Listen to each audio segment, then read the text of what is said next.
So guys, meron akong binili sa Lazada na ball pen. So, ganito yung style niya. Meron siyang iba't ibang design. So, ipopost ko na lang yung link sa description or sa comment. So, ito yung binili ko. Black. Black and white.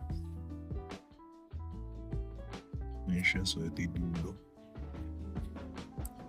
At yung white.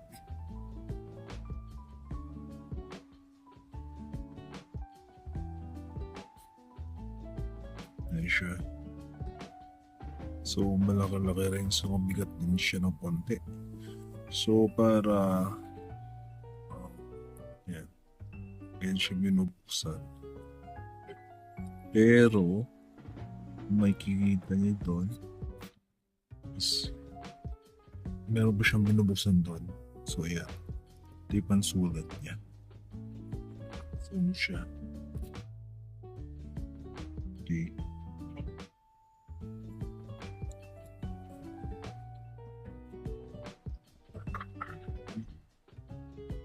Okay, so ganda siya. Ayan. So, susulatan natin. So, parang normal lang na pen. Pero mabigat.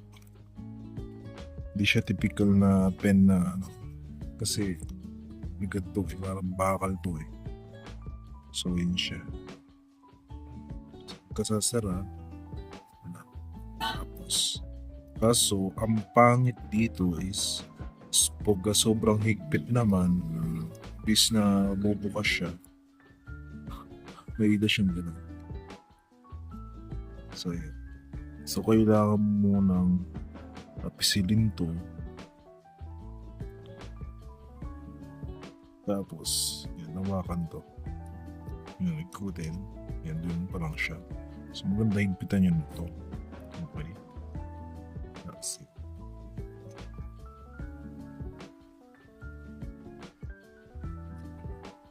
So, same lang din dito.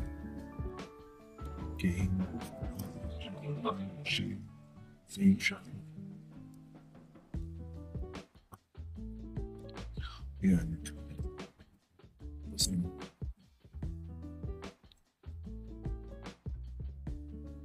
Yan.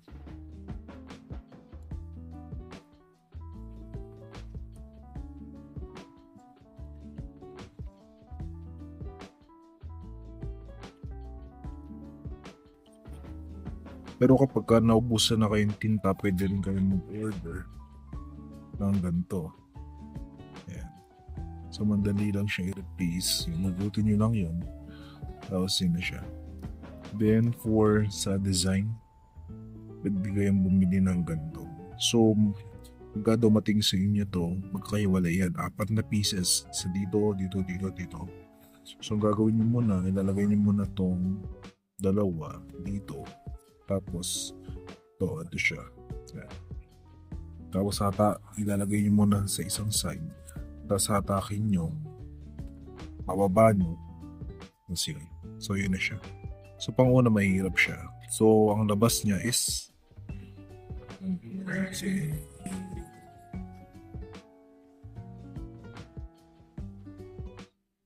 yan. Yan. So, ganun naman siya.